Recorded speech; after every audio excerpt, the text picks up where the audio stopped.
প্রবাসীরা দেশের মানুষের সকল সময় কিভাবে অনুভব করে সেটি আমরা বিগত দিনের আন্দোলন সংগ্রামে দেখেছি।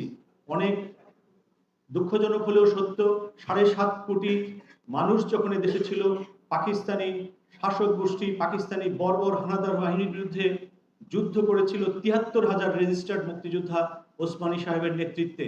এটি আপনারা দলিলপত্র এবং সকল জায়গায় খুঁজে পাবেন।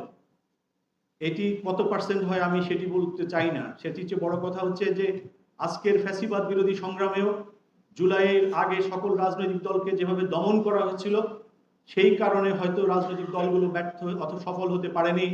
কিন্তু জুলাইয়ে যে গ্রামের শিশু কিশোর থেকে প্রতিটি মানুষ যে রাস্তায় নেমে এসেছিল, এই প্রত্যয় যদি আমাদের আগামী দিনে থাকে, আমাদের দেশে কোনো ধরনের দুঃশাসন যদি নেমে আসার চেষ্টা করা হয়, কোনো ধরনের বেআইনি, কোনো ধরনের মজুদদারি, কোনো ধরনের দুর্নীতি ইত্যাদিকে মোকাবেলার জন্য যদি আমরা রাস্তায় এসে দাঁড়াতে পারি, বাংলাদেশে ইনশাল্লাহ আমি গতকালকের প্রত্যয় থেকে বলতে পারি আমরা অনেক সাহসী হয়েছি।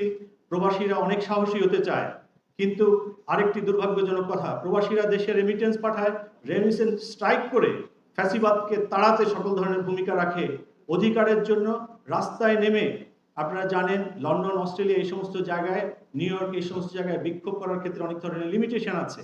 তারা এগুলোকে অনেক সময় যেমন প্যালেস্টাইন অ্যাকশনকে টেররিস্ট অর্গানাইজেশন ডিক্লেয়ার করেছে।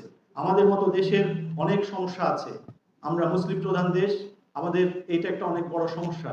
তাই এই সব দেশে মানুষ তার সমস্ত কিছুকে পিছনে ফেলে, এবং আপনারা শুনলে অবাক হবেন, যারা এই সংগ্রামগুলোতে জড়িত ছিল, এই পশ্চিমা দেশগুলোর অনেক দেশে গত কয়েক বছর তাদের অনেকের ব্যাংক ক্লোজ করা ছিল, তাদেরকে বাড়িঘর কিনতে দেওয়া হয় নাই। সেখানে বাড়িঘর কিনতে খুব বেশি পয়সা লাগে না, কিন্তু সেই দুষ্ট ফ্যাসিবাদী সরকার তাদের নামে সবসময় বিভিন্ন ধরনের রিপোর্ট করিয়ে তাদেরকে জঙ্গি অর্থায়নের ইত্যাদি ইত্যাদি তকমা লাগিয়ে, অথচ সেই লোকগুলো সেই দেশের কোথাও কোনো সাসপেক্ট লিস্ট ছিল না। যেই কারণে একটা পর্যায়ে এই ফ্যাসিবাদী সরকারের কোনো রিপোর্টই পশ্চিমা দেশগুলো, গণতান্ত্রিক দেশগুলোতে কোনো পাত্তা পেত না।